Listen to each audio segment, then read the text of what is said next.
대화가 오늘 본문에도 이어집니다. 그들은 예수님 주변에서 예수님을 바라보며 어떻게 하든지 예수님에 대해서 문제를 삼았습니다. 그들은 언제나 예수님을 비난했고 그들이 잘 알고 있다고 생각하는 율법을 가지고 예수님을 함정에 빠뜨리고자 했습니다. 자신들이 옳다는 것을 입증해야 했으니까요. 이들에 대해서 비유는 바리새인들에게 저들이 잘 알아들을 수 있는 말씀 가지고 삶 속에서 저들이 충분히 이해할 수 있는 내용으로 예수님은 전하셨습니다. 오늘 이 비유 속에서 부자와 병들고 불행했던 거지 나사로라는 인물이 등장합니다. 그들은 같은 날 죽었습니다. 살아있을 때 그들의 운명의 모습이 저들의 삶의 색깔을 갈리게 한 것처럼 죽었을 때는 그러나 전혀 정반대의 상황이 펼쳐집니다. 먼저 예수님 비유 가운데 부자 그리고 나사로를 살펴보면 부자가 오늘 음부에 가 있다라고 합니다. 죄를 지었는가? 그가 어떤 잘못을 했는가? 전혀 나와 있지 않습니다. 혹시 그가 부를 축적하면서 잘못된 방법을 사용했을까? 그와 같은 내용도 드러나지 않습니다. 나사로는 어떨까요? 그의 삶의 모습은 현실에서 비참하고 처참하고 참으로 가난하고 딱한 삶의 모습이었습니다마는 아브라함의 품에 안겨 있다라고 했습니다. 무엇이 저를 그렇게 했는가? 무엇을 잘했는가? 어떤 선한 일을 했고 어떤 믿음이 있었기에 그러한 자리에 갔을까? 예수님은 당신의 비유 속에서 이와 같은 내용을 설명하시지 않습니다.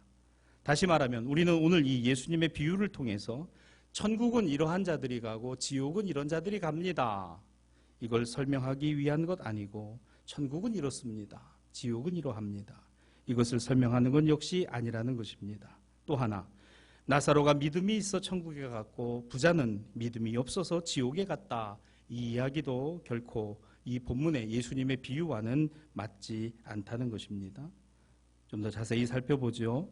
본문을 보면 부자가 죽어서 간 곳을 음부라고 했습니다. 곧 지옥의 번역입니다. 자세히 살펴보면 히브리어로는 스올이라고 기록되어 있고 이것이 헬라어에서는 하데스로 사용되는 단어입니다.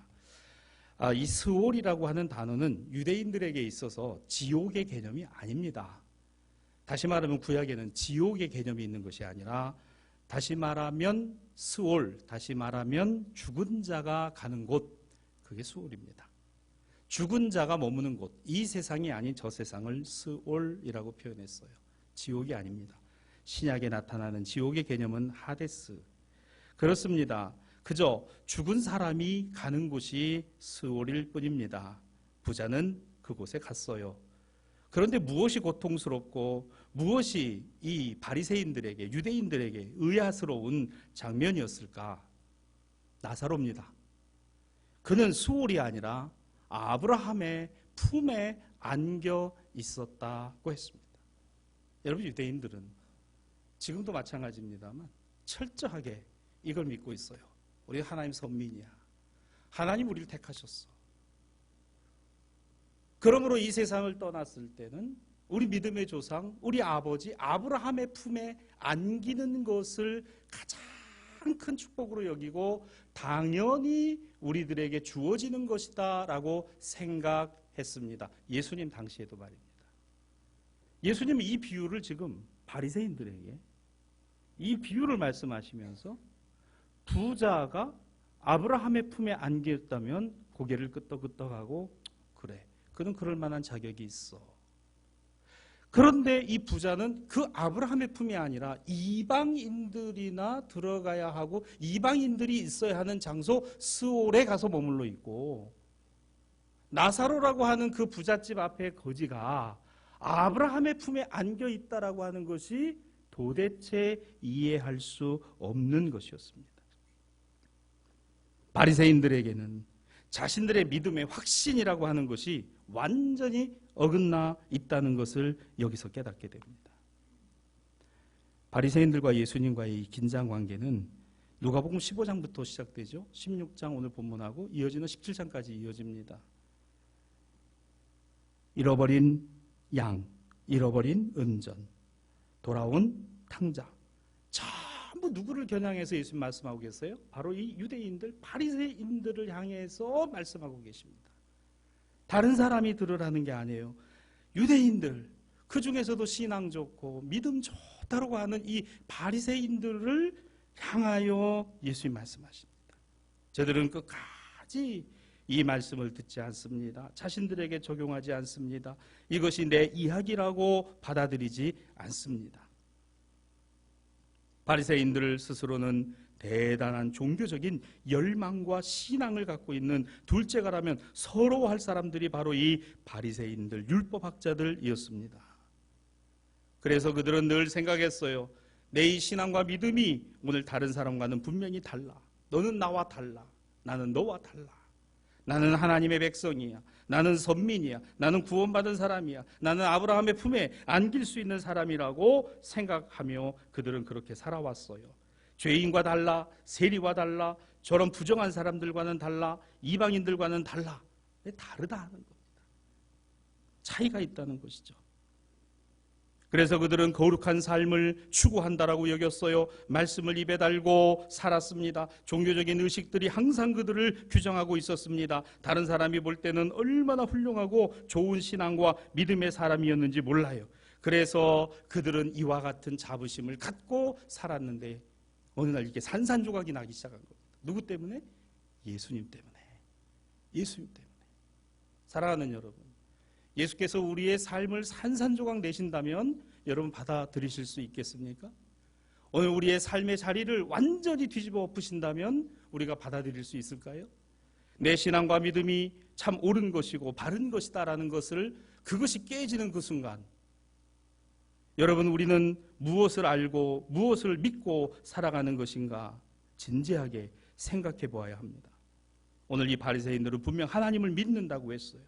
야훼를, 그들은 하나님을 믿고 살아간다고 했습니다. 그런데 그 하나님의 아들이신 예수 그리스도 그들은 보지 못했어요. 그들은 믿지 않았습니다. 확신하지 않았어요. 하나님을 말하고 하나님의 말씀이 있었지만 삶은 하나님과 상관없었고 말씀은 하나님의 말씀이 아닌 그들이 해석한 상황이었습니다.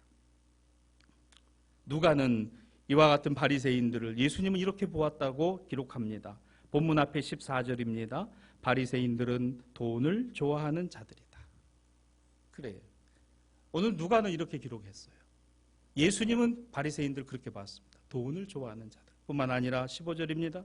사람 앞에서 스스로 옳다 하는 자들이라. 늘 옳다. 무엇이 옳다는 거예요? 내 신앙이 옳다는 거예요. 내 믿음이 옳다는 거예요. 그래서 이 신앙과 믿음이 나를 구원할 것처럼 생각합니다. 그게 지금 바리새인들의 생각이었어요. 예수님 다녀놓고 16절입니다. 너희가 입에 달고 다니고 늘 외우고 그렇게 붙들고 살아가는 율법과 선지자는 세례 요한의 때까지다. 그 다음부터는 하나님 나라의 복음이 전파되어 사람마다 역사하느니라. 이것이 예수의 말씀입니다. 이것이 누가가 기록했고 사도행전을 기록해서 바울을 통해 가지고 오늘 아시아와 유럽의 전역에 전파된 복음입니다. 유대인에게 뿐만 아니라 헬라인과 로마인과 이방인과 우리들에게까지 적용된 말씀이었던 것입니다. 율법과 선지자, 여러분 신약 성경을 읽다 보면 율법과 선지자의 말씀이라는 게 참 많이 나와요. 여러분 기억하시죠? 예수께서 13살 성인이 되시던 해에 부모님의 손을 잡고 예루살렘 성전에 올라갔다가 오늘 다시 내려오는 길에 그만 부모님의 손을 놓치고 예루살렘 성전 안에서 율법학자들과 강론을 벌이시는 장면이 나왔어요. 거기에 보면 예수께서 어린 예수, 성인이 되신 13살이 되신 예수님은 율법과 선지자의 말씀을 통해 율법학자들과 토론을 벌이고 계셨습니다. 여러분 이게 바리새인들입니다. 이게 유대인들, 이게 정통파 유대인들의 모습이에요. 여러분 지금도 이 정통파 유대인들은 이걸 하고 있습니다. 율법과 선지자의 말씀. 여러분 놀라운 것은요. 1년에 52주를 나누고 1년 52주에 매일매일의 율법서의 말씀과 선지서의 말씀과 시편의 말씀을 외워야 될 구절이 있습니다. 그래서 이거를 52주 동안에 매일매일 정해놓고 지금도 외웁니다. 머리에다가 가죽띠를 해서 새겨놓고 이 손에다가 가죽을 감아놓고 하나님의 토라 율법을 펼쳐놓고 지금도 그것을 외우고 또 외우고 또 외웁니다. 그래서 이것을 파라샤라고 하는데요. 전체 52주에 2주를 더해서 54주의 분량을 지금도 갖고 있다고 합니다. 왜 54주일까요? 윤달이 오는 때가 있어요. 그러면 이 윤달이 올 때는 이 2개를 갖다 거기에다 끼워 맞춰서 읽게 되어 있습니다. 여러분 지금은 이렇게 책으로 되어 있습니다만은 그렇게 율법으로 되어 있는 그 말씀을 이들을 외워야 돼요.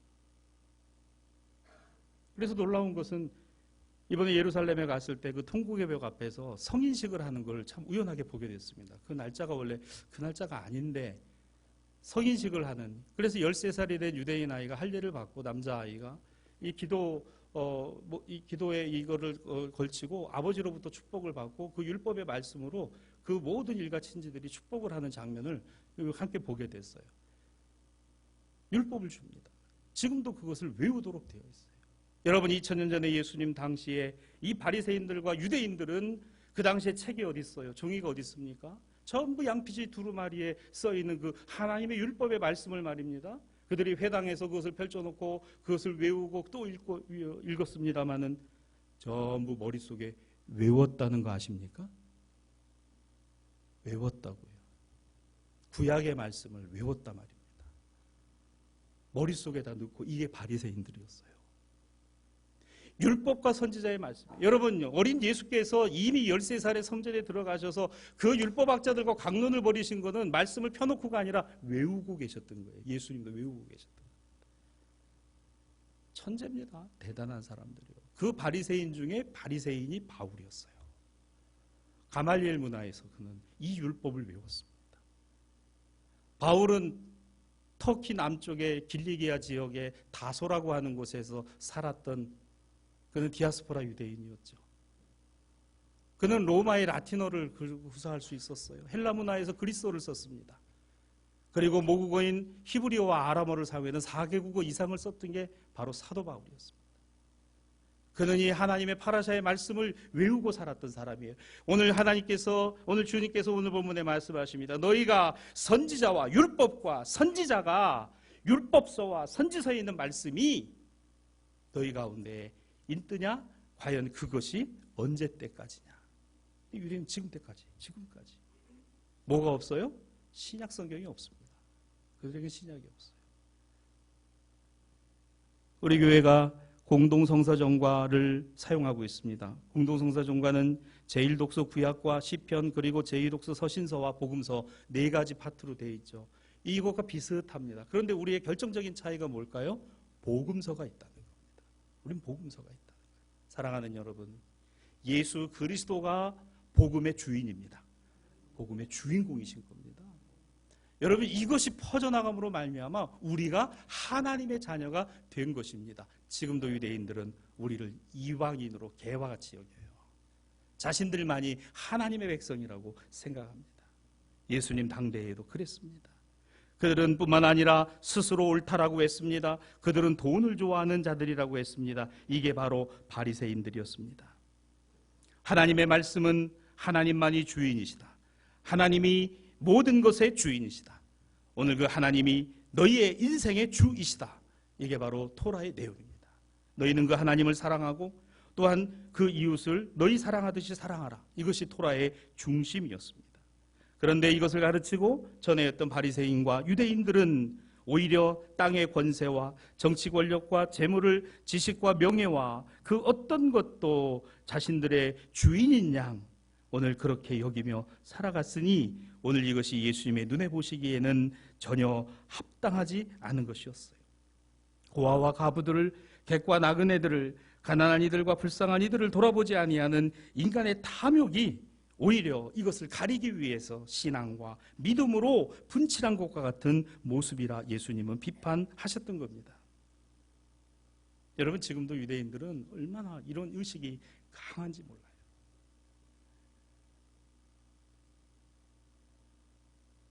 이스라엘 지역을 보시면 아시겠습니다마는 이스라엘이 다스리고 있는 지역과 그리고 이스라엘의 통치에 영향이 미쳐지는 지역, 그리고 팔레스타인 사람들이 자치지역, 이렇게 세 군데로 나눠져 있습니다. 근데 참 그 지역들을 다 돌아보게 됐는데요, 사실은 원래 루트하고 좀 다른 루트로 올라갔습니다. 원래 관광객들이 다니는 길이 아닌데 그 팔레스타인 자치 지역을 올라갔는데, 그 길이 올라가면서 보니까 아브라함이 아들 이삭과 함께 올라갔던, 세겜으로 올라갔던 바로 그 길이었어요. 족장길이라고 하는. 그 옆에가 전부 팔레스타인 사람들이 사는데요, 완전 쓰레기장입니다. 썩은 물이 흐르고 쓰레기가 산처럼 쌓여 있고, 사마리아 사람들의 지경까지 이르렀을 때 에발산과 그리신단 앞에는요, 전부 쓰레기 폐차장. 하루에 몇 번씩 이스라엘 사람들이 물을 공급하는 제한급수를 하고 전기도 제한 송전을 한다고 합니다. 아예 그 땅을 못 살게 하는 거예요. 팔레스타인 사람들 못 알아내려. 아랍 사람들 전부 쫓아내기 위해서 그런 작업을 계속적으로 하고, 그래서 물러나면 그 땅을 개간해가지고 유대인 정착촌을 세웁니다. 유대인들이 들어가서 살아요. 거기 들어가 사는 유대인들은 철저하게 이 바리새인 같은 정통파 유대인들이 들어간다고 합니다. 안식일을 지키고 그들이 율법의 토라와 이 선지자의 계명들을 지키는 사람들, 여기서는 아브라함과 이삭과 야곱에게 주신 땅이라고는 이 믿음 가지고 그들이 굶어 죽든 말든. 유대인들 사는 지역을 봤습니다. 완전히 무슨 서울 강남에 있는, 이 부산에 있는 해운대에 있는 호화 빌라들이, 그런 집을 지어가지고 들어가서 살게 합니다. 전기와 세금들을 감면해 줍니다. 왜냐하면 팔레스타인과 접경 지역이기 때문에 위험한 지역이거든요. 도로도 달라요. 포장도 다릅니다. 다니는 차들도 달라요. 번호판도 달라요. 같은 땅 안에서 사는데 철저하게 여러분, 2000년 전에 오늘 이 바리새인과 유대인들은 바로 이와 같은 신앙과 믿음으로 살아가는 것, 그것이 하나님의 백성으로 합당한 것이라고 그들이 여겼으니 예수께서는 이것을 단연코 아니라고 하셨습니다. 저는 그래서 왜 예수께서 수가성 그 사마리아까지 올라가셨을까? 그 답이 가서 풀렸어요. 예수께서는 그 여인 하나, 그 지역 하나, 그 이방 여인 하나도 놓치고 싶지 않으셨구나. 그 사람 하나도. 이게 오늘 본문에 있는 말씀처럼 율법과 선지자는 요한의 때까지, 그 다음부터는 하나님 나라의 복음이 전파되고 선포되고 받아들여지는 곳마다, 사랑하는 여러분, 오늘 우리는 이 말씀을 율법의 말씀으로, 선지자의 말씀으로 듣는 것이 아니라 하나님 나라와 복음의 주인이신 예수 그리스도의 말씀으로 듣게 되기를 주님의 이름으로 축원합니다. 어떻게 살아야 할까? 어떤 인생을 살아야 할까? 바리새인들은 예수님 바라보고 이렇게 얘기합니다. 누가복음 15장 2절입니다. 죄인을 영접하는 죄인과 같은 자. 예수는 죄인을 영접하고 죄인과 같은 자. 예수님은 그래, 나는 그렇다. 그런데 너희가 아니? 하나님은 죄인을 긍휼히 여기시고 그 죄인을 불쌍히 여기시고 그 죄인을 용서하신다.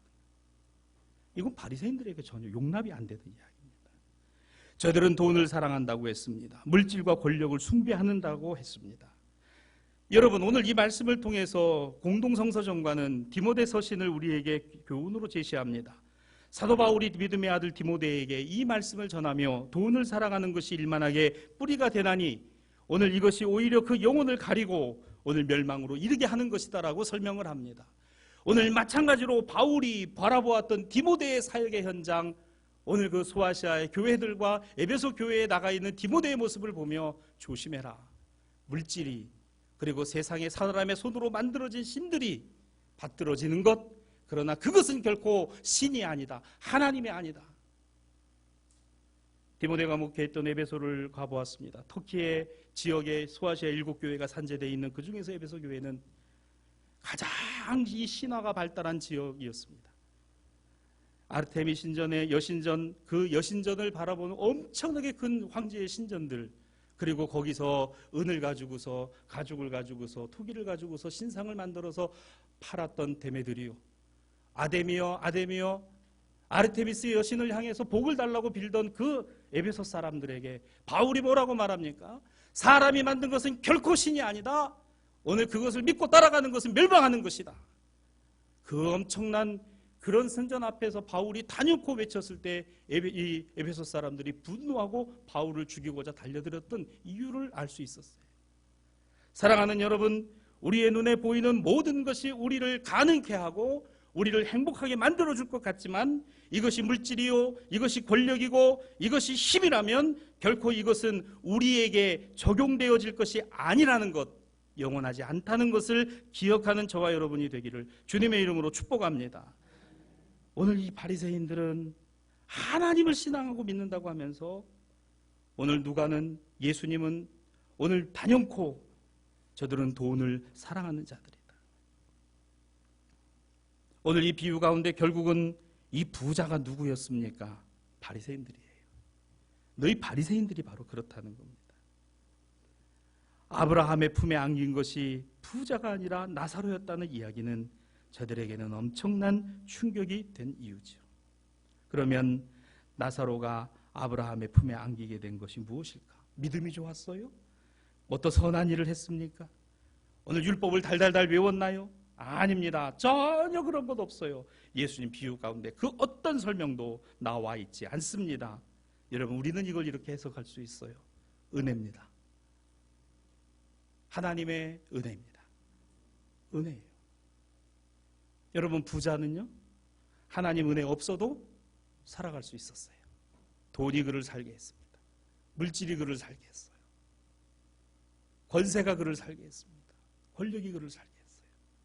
그런데 보세요, 나사로는 거지였습니다. 부자의 대문 앞에서 오늘 그 헌대를 핥는 이 개가 와서 핥는, 참 팔레스타인 지역에 개가 많더만요. 정말 개가 많았습니다. 그 돌아다니는 개들, 주인 없는 개들, 난지도 같이 쌓아놓은 그 쓰레기장에서 흘러나오는 우수를 핥아먹고 있는 개들을 봤어요. 거기에서 아이들이 먹을 게 없나 죽고 다니는 팔레스타인 아이들이 보였습니다. 이스라엘은 철저하게 그걸 외면하고 있어요.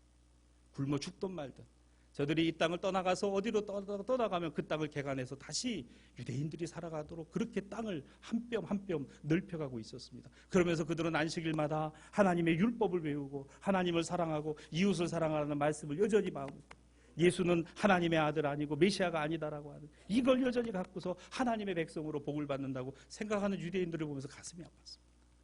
2000년 전이나 지금이나 하나도 달라지지 않았구나. 하나도 달라지지 않았구나. 여러분 보세요. 나사로가 왜 아브라함 품에 안겼어요? 왜 믿음의 조상 아브라함의 품에 안겼습니까? 이유가 뭘까요? 하나님 은혜지요. 재미있는 것은 예수께서 사용하신 나사로라는 이름입니다. 오늘 그 바리새인들과 유대인들 들으라고 나사로라고 얘기하신 겁니다. 여러분, 이 나사로라는 이름의 히브리어는요, 엘리에셀입니다. 엘리에셀. 다시 말하면 하나님이 도우시는 사람, 하나님이 긍휼히 여기는 사람, 이런 뜻입니다. 엘리에셀, 하나님이 긍휼히 여기는 사람, 하나님이 불쌍히 여기는 사람, 하나님이 긍휼히 여겨 주시는 사람. 왜요? 사람이 돕지 않으니 하나님이 도우시는 겁니다. 사람이 불쌍히 여기지 않으니 하나님이 불쌍히 여기시는 겁니다. 하나님은 은혜 베풀 자에게 은혜를 베푸시고 긍휼히 여길 자를 긍휼히 여기신다고 했습니다. 하나님은 돕지 않아도 되는 사람 돕지 않습니다. 하나님은 자기 스스로가 서고 자기 스스로가 살아갈 수 있다고 하는 사람 자기 스스로 서고 살아가도록 하십니다. 그것이 멸망의 길이든 그것이 무너지는 길이든 깨닫지 못하니 말입니다. 사랑하는 하나님은 우리를 어떻게 사랑하시는가? 당신이 돕지 않으면 넘어지고 넘어져 쓰러져 다시 일어나지 못할 마음이 상한 사람들, 힘겨워하는 사람들, 육체의 병약함과 연약함으로 어찌할 바를 모르고 하나님의 도우심을 구하는 사람들, 물신이 아닌 오직 하나님만이 참 신입니다라고 고백하는 사람들, 오늘 그 하나님만이 나의 도움이십니다. 그 하나님만이 나의 힘이십니다. 고난 내 영혼이 편히 쉴 곳과 오늘 나를 붙들어 주실 분은 주님뿐입니다라고 고백하는 사람을 붙드시고 그를 안으시고 그를 이끌어 주신다는 것입니다. 이게 오늘 예수님 비유의 핵심입니다. 나사로, 엘리에셀, 하나님이 도우시는 사람. 인생은 두 가지가 있습니다. 물질의 도움과 돈의 도움과 권력의 도움으로 살아갈 것인가, 하나님의 도움으로 살아갈 것인가. 하나님의 도우심을 따라 살아가는 저와 여러분이 되기를 주님의 이름으로 축복합니다. 이러한 삶이 오늘 에레미야에게도 있었더라고요. 제1독서 에레미야 32장은 오늘 숙부의 아들 하나멜이 오늘 그의 땅, 아나돗 고향에 있는 땅을 오늘 팔아야 되는 그러한 극심한 어려움 가운데 처해 있을 때 하나님께서 에레미야에게 너의 숙부의 아들 하나멜의 땅을 내가 사라. 여러분, 이게 도대체 가당키다한 얘기입니까?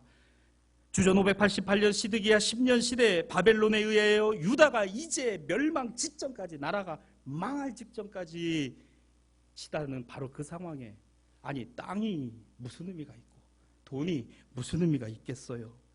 그런데 자신의 숙부의 아들이 아나돗 땅에서 가난함과 어려운 형편 가운데 밭을 처분해야 될 형편 가운데 있게 되니까 하나님은 에레미야에게 내 숙부의 아들을 기억해라.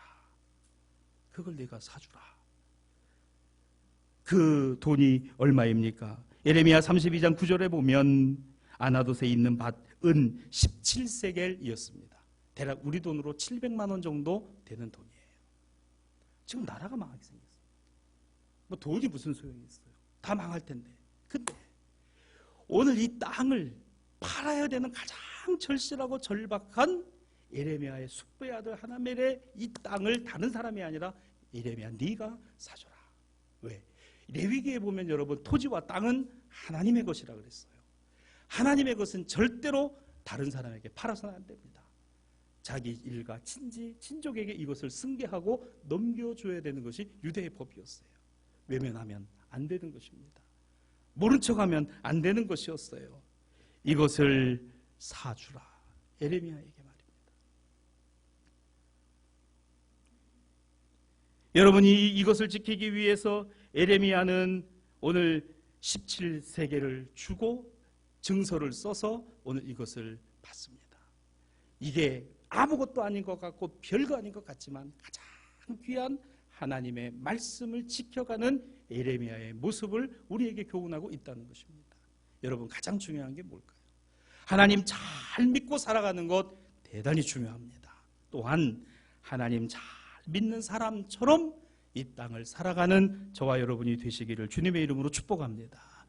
신앙 따로 삶 따로가 아니라 내 신앙만큼 내 믿음의 삶이 삶의 자리에서 이어져야 한다는 것이죠. 여러분, 지금도 유대인들은 이 땅의 문제를 가지고 그렇게 철저하게 오늘 이 땅을 지켜가려고 하는 모습을 보았습니다. 팔레스타인 사람들에 대한 것뿐만이 아니에요. 유대인 농장들에서 많은 무화과와 그리고 올리브의 결실들, 감람나무의 이 결실들을 거두는 농장들이 많이 있었습니다. 갈릴리의 물을 끌어들여서 그 물을 가지고 스프링클러를 돌려서 거기에서 얻어지는 이 곡식들을 가지고 말입니다. 근데 여러분, 놀라운 거는요, 지금도 이 유대인 농장에서는 6년간 농사를 짓고 7년째 되는 날 휴경지로 만든다는 거예요. 농사를 안 짓는다. 저는 깜짝 놀랐어요. 지금도 안식년을 지키는, 안식 지켜요. 그래서 그 땅을 쉬게 한다는 겁니다. 아무리 넓은 땅이라도 농사 안 짓는다. 이 유대인 키부츠 농장들은. 여러분, 그들에게 이 돌 하나, 흙 하나가요, 얼마나 귀하고 소중하게 여겨지는 것인지, 여러분, 그런 거 하나는 정말 본받을만 하더라고요. 원래 일정에는 없었습니다만은, 금요일 저녁부터 토요일이 안식일이죠. 유대인들 안식일입니다. 예루살렘에 들어갔을 때 마침 안식일이 되기 전 유대인 재래시장을 갈 수가 있었습니다. 예루살렘에서 가장 크다는 재래시장인데요, 많은 유대인들이 나와서 장을 보는 거예요. 미리 안식일 되기 전에 장을 봅니다. 그래서 안식일에 예배드리고 밥 먹을 거를 미리미리 준비를 하는데, 빵을 구워가지고 나오는데, 이렇게 큰 빵을 구워서 나오는데 그게 안식일에만 나오는 빵이래요. 이렇게 꽈배기 같이 생겼는데 이렇게 큽니다. 그거 한두 덩어리를 사가지고 가서 하나님께 기도하고 그 빵을 뜯어서 안식일에는 꼭 먹는다는 거예요. 엄청나게 많은 사람들. 그런데 오늘날 이스라엘에도 걱정이 있대요. 뭐가 걱정일까? 바로 이 젊은 아이들, 10대, 20대 애들. 얘들은 이런 게 점점 희박해지고 있답니다. 그래서 그 성인식을 하고 있는 그때도 원래는 가정에서 다 준비해가지고 해야 되는데 지금은 대행사가 있대요. 이스라엘에 대행사가 있어가지고 그걸 다 대행해주고 이렇게 한다 그래요. 우리도 옛날에 결혼식은 다 가정에서 준비했는데 요즘 결혼식 다 어디서 합니까? 전부 그 이벤트 회사에서 다 해가지고 하죠. 걔들도 그런데요.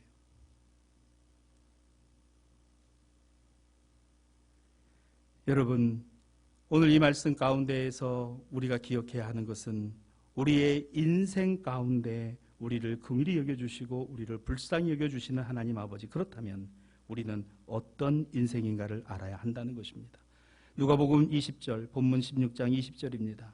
나사로는 거지였고 헌데투성이로 대문 앞에 버려져 사람들에게서나 그 어느 누구에게서도 돌봄을 받지 못했던 그와 같은 사람이었다는 것입니다. 여러분, 주님이 아니시라면, 아버지 하나님이 아니시라면 내 인생은 어떤 인생인가? 그러한 인생 가운데 나는 주님을 만났고 그 주님의 사람으로 살아가고 있다는 것, 아브라함의 품에 안게 해주신 분이 하나님 아버지시고 그 길을 인도하신 분이 주 예수 그리스도시며 이와 같은 사실을 깨닫게 하시고 알게 하사 내가 가장 연약하고 내가 가장 하나님 앞에 부족하고 아무것도 아닌 인생이라는 것을 깨닫게 하심이 오늘 본문 가운데 있으니, 사랑하는 여러분, 저와 여러분이 오늘 이 말씀처럼 하나님 나라와 그리스도의 생명의 복음으로부터 오늘 우리의 인생과 삶이 새롭게 시작되었다는 것을 기억하고 잊지 않는 저와 여러분이 되기를 주님의 이름으로 축복합니다. 본문 25절은 그러므로 아브라함의 말을 예수께서 받아 이렇게 설명하셨지요. 나사로는 고난을 받았다. 이것을 기억하라. 이제 그는 여기서 위로를 받느니라. 여러분, 이것을 기억하십시오. 말씀의 결론을 맺습니다. 본문 16절은 하나님 나라의 복음이 시작된 것으로부터, 이것이 전파된 것으로부터 하나님을 사랑하고 하나님의 아들이신 예수 그리스도를 통해서 오늘 은혜를 힘입고 살아가는 우리의 인생의 모습이 되어질 때 오늘 물질과 권세와 권력은 우리의 하나님이 아니요 우리의 의지가 아니라는 것을 다시 한번 깨닫게 될 줄로 믿습니다. 오늘 우리의 인생의 삶을 주장하시고 이끌어가시는 주님을 기억하십시오. 두 인생의 모습이 있습니다. 부자와 같이 살다가 오늘 가장 가난한 자로 세상을 떠날 것인지, 가장 가난하고 가장 연약한 자로 살아가는 것 같으나 그러나 주님이 그의 손을 붙들어 주시고 이끌어 주심을 따라 살아가는 진정한 부자와 같은 나사로 엘리에셀, 하나님이 도우시는 사람으로 살 것인가? 오늘 믿음의 결단을 이어가는 우리 대사의 모든 신앙가족들이 되시기를 주님의 이름으로 축원합니다.